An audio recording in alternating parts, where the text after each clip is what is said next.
Selamat pagi, Shalom, Bapak Ibu sekalian, apa kabar semuanya? Tak terasa, memang waktu sudah berlangsung begitu lama, pandemik sudah hampir 1,5 tahun. Tapi kita percaya Tuhan memberi kekuatan bagi setiap kita. Dan apapun yang Bapak Ibu alamin, kami percaya Tuhan selalu memberi kekuatan kepada Bapak Ibu sekalian. Kita tahu dalam kondisi pandemik tersebut terjadi perubahan perilaku yang berubah ya. Banyak yang work from home, banyak yang bekerja di rumah, dan juga banyak yang suka belanja di rumah. Ya, seperti saya juga gak berasa ini. Sudah hampir sebulan lebih di rumah saja. Dan juga banyak sering belanja di rumah pakai online. Dan satu hal yang menurut saya cukup menarik adalah selain orang banyak yang belanja, dan juga mereka suka memberi. Kok bisa memberi? Ya mereka lakukan, ada orang-orang yang mengantar ke rumah, ada kasih tip, ya, ada lumayan untuk bagi orang-orang yang mengantar ke rumah. Dan juga saya juga melihat di sekitar rumah saya banyak nih, di depan-depan rumahnya digantungkan untuk keranjang, ada yang berisi telur, ada yang berisi tentang Indomie, ya, atau makanan-makanan instan, atau mungkin juga ada yang makanan-makanan mereka yang bisa diambil oleh yang mengantarkan. Itu satu hal menurut saya yang sungguh sesuatu yang bagus sekali, ya, bentuk dari murah hati. Baik, hari ini kita akan belajar tentang khotbah di bukit. Kita tahu dalam 4 minggu sebelumnya ada hal-hal yang sudah disampaikan mengenai khotbah di bukit. Jadi tentang berbahagia orang yang miskin di hadapan Allah karena mereka yang empunya kerajaan surga. Terus selanjutnya adalah minggu sebelumnya juga ada berbicara tentang berbahagia orang yang berduka cita karena mereka akan dihibur. Dan juga selanjutnya ada berbahagia orang yang lemah lembut karena mereka akan memiliki bumi. Selanjutnya adalah berbahagia orang yang lapar dan haus akan kebenaran karena mereka akan dipuaskan. Nah, pada pagi hari ini kita akan belajar bersama-sama mengenai Matius 5 ayat 7 yang berbunyi demikian. Berbahagialah orang yang murah hatinya karena mereka akan beroleh kemurahan.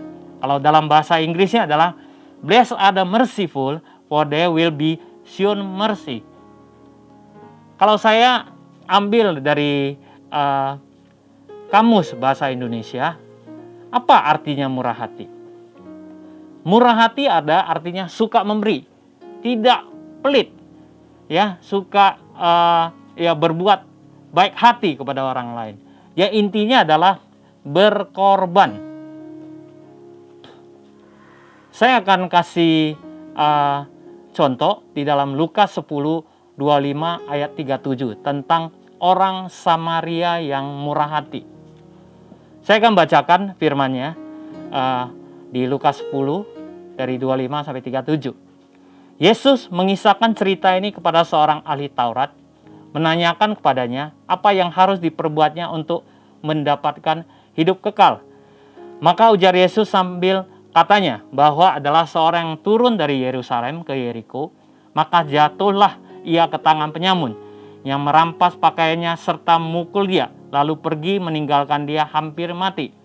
Kebetulan turunlah dengan jalan itu juga seorang imam. Apabila dilihatnya dia, maka menyimpanglah ia melintas.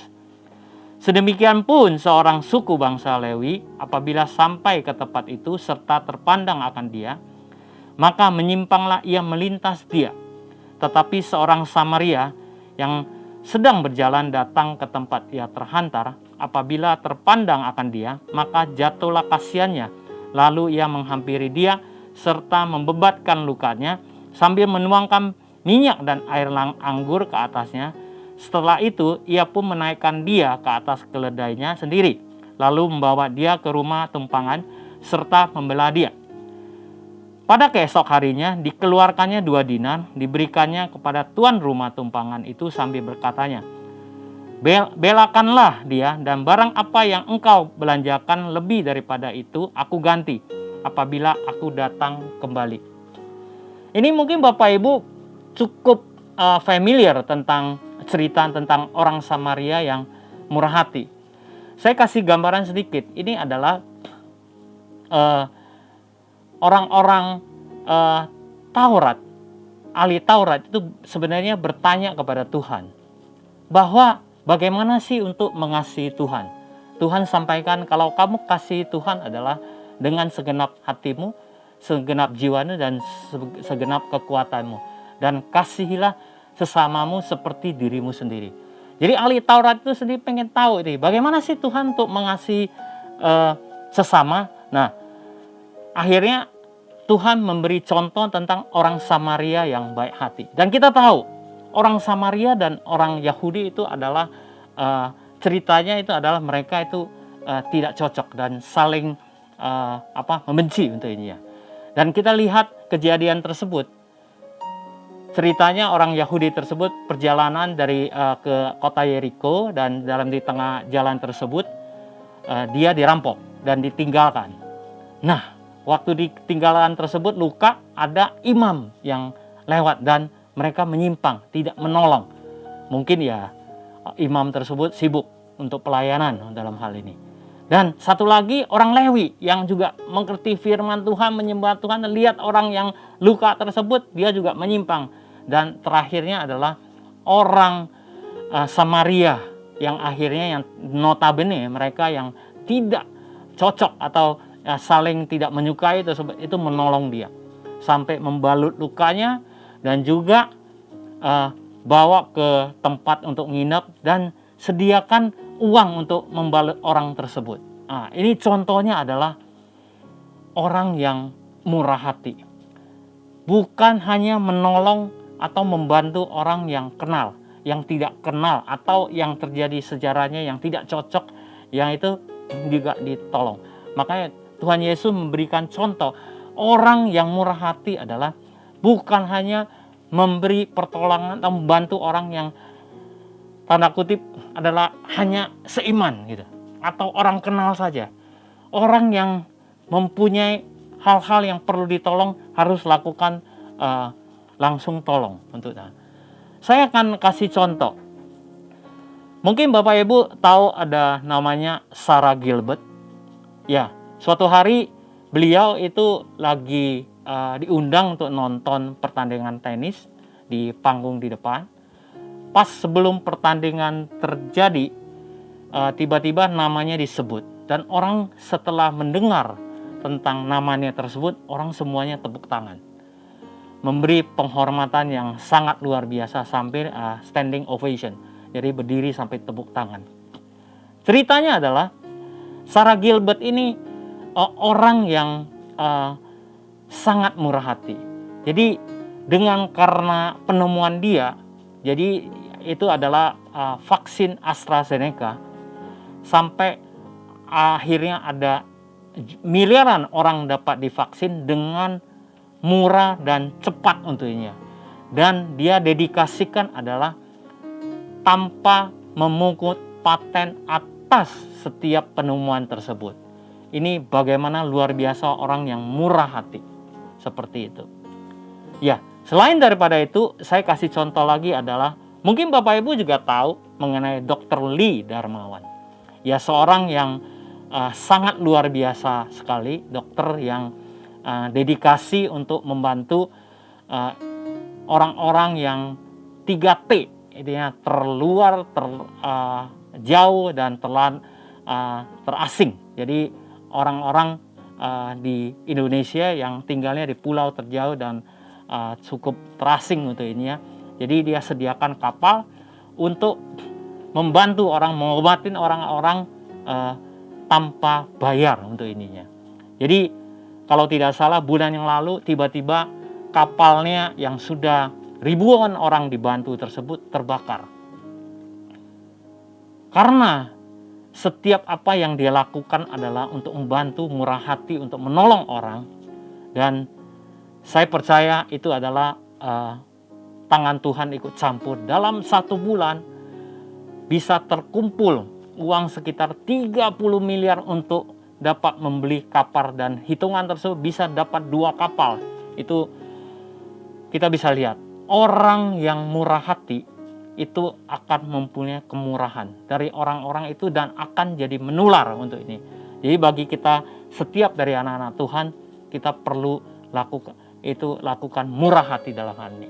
Nah, kembali dari setiap pada kita, dari ayat firman Tuhan disampaikan, dan tadi contoh juga dari mengenai orang Samaria tersebut, kita kembali lagi, ya, bagaimana kita sebagai imam bah, atau sebagai Lewi kah, atau sebagai orang Samaria. Jangan hanya kita melakukan kemurahan kepada orang yang kita kenal saja, tapi Tuhan mau setiap kita lakukan setiap kemampuan dari kita. Saya kasih gambaran kegerakan yang sudah kita lakukan di sekitar kita dan kita bisa lihat, ya, gereja sudah ikut terlibat di dalam hal ini. Kita sediakan berapa hal, ada paket isoman, ada teman-teman yang mungkin terpapar dari COVID-19, kita sediakan makanan untuk membantu mereka. Dan mungkin Bapak Ibu juga lihat banyak di beberapa daerah juga menurut saya cukup bagus untuk ini lakukan, ya. Di rumah-rumah digantung untuk ininya makanan-makanan yang bisa diambil, ya, bagi yang memerlukannya. Dan ada beberapa gereja yang sudah lakukan menurut saya sangat murah hati, menyediakan tempat untuk ininya, untuk lakukan isoman mandiri untuk ininya. Sebenarnya dari setiap kita harus terlibat di dalamnya, ya. Jadi tidak ada alasan untuk kita itu tidak terlibat dan menjadi murah hati, karena Tuhan sudah memberi kemurahan hati bagi setiap kita. Jadi kita pilihannya tersebut kita bisa lakukan doa. Kenapa doa? Ya, karena bagi saya orang-orang itu, wah saya sibuk sekali. Enggak, kita bisa siapkan waktu untuk doa. Mungkin Bapak Ibu tahu, kita ada koram deo yang dilakukan dari pagi, siang, sampai malam. Setiap hari. Dan juga ada KKR kesembuhan yang menurut saya sangat luar biasa. Karena kenapa? Teman-teman semuanya bisa terlibat di dalam. Ada ribuan orang yang perlu dilayani dalam hal ini. Dan Bapak Ibu bisa sediakan waktu Bapak Ibu untuk terlibat di dalam doa koram deo tersebut. Atau mungkin, ya saya nggak bisa berdoa, tapi Bapak Ibu bisa juga siapkan juga waktu tenaga Bapak Ibu untuk terlibat di dalamnya. Yang bisa kita lakukan, berapa waktu lain kita sediakan juga ada tabung oksigen maupun dari vitamin untuk diantarkan kepada jemaat yang memerlukan atau orang-orang sekitar kita yang memerlukan. Ada orang-orang yang begitu murah hati untuk sediakan waktu untuk mengantar dalam hal ini. Atau Bapak Ibu juga saya nggak ada waktu, nggak ada tenaga itu, ya bisa sediakan untuk uang Bapak Ibu untuk terlibat di dalam untuk menyampaikan kemurahan hati tersebut. Kita percaya semuanya Tuhan mau setiap kita itu menjadi murah hati. Ya, selanjutnya dalam firman Tuhan disampaikan adalah tentang kemurahan. Tadi kan di dalam firman Tuhan di Matius 5 sampaikan berbahagia orang yang murah hati karena dia akan menerima kemurahan. Ya, pengertian di Kamus Indonesia, kemurahan diberi pengertian adalah kebaikan, kelimpahan.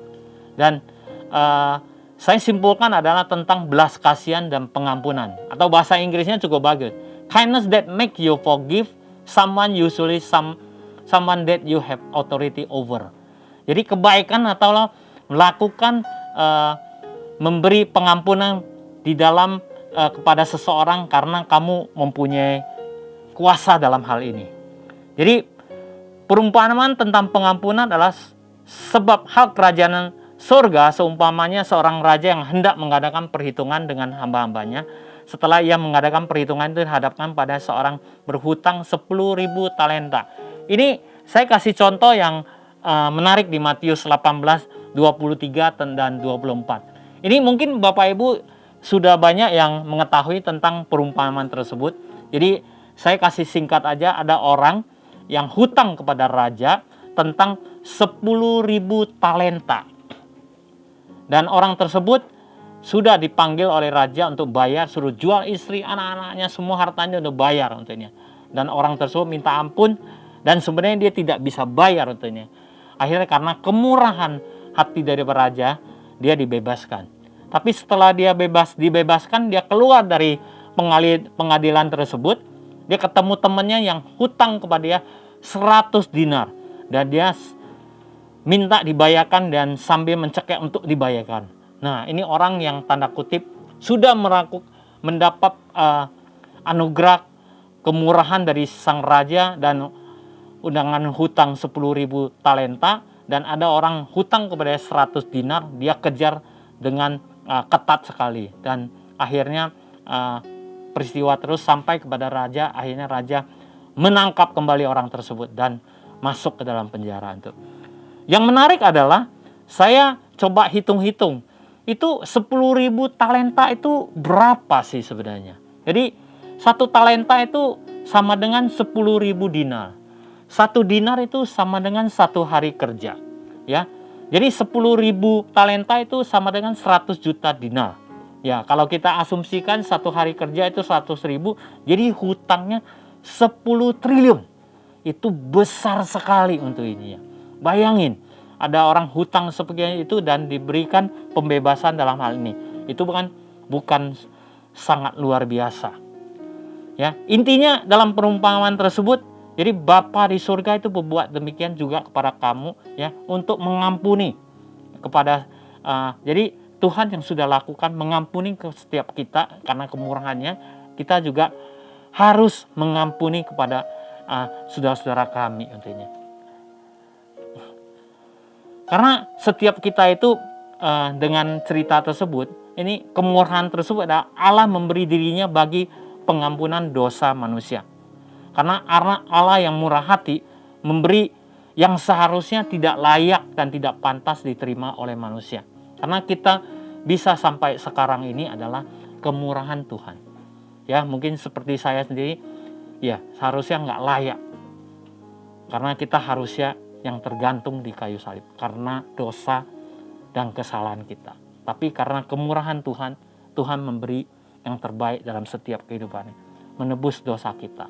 Allah yang murah hati, kebajikan dan kemurahannya belaka yang mengikuti aku seumur hidupku, dan aku akan diam dalam rumah Tuhan sepanjang masa. Itu yang ditulis oleh Raja Daud di Mazmur 23 dan 6. Dan sebab sesaatnya ia murka, tapi seumur hidupnya ia murah hati.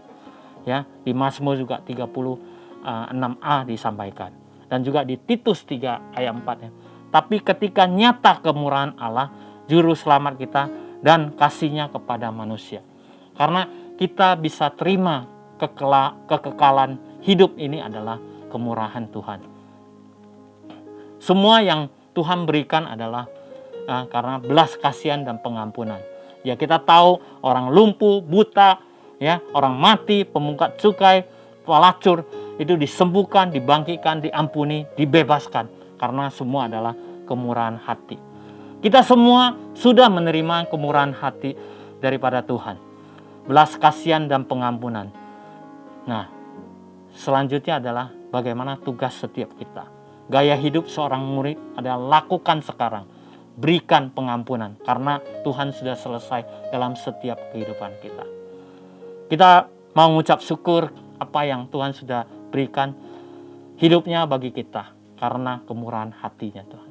Karena sesuai dengan firman di Matius 5 ayat 7, berbahagialah orang yang murah hati karena dia akan memperoleh kemurahan. Itulah kemurahan Tuhan kepada kita. Kita dapat hidup sampai sekarang ini dan menerima kasih anugerahnya. Terima kasih. Tuhan memberkati.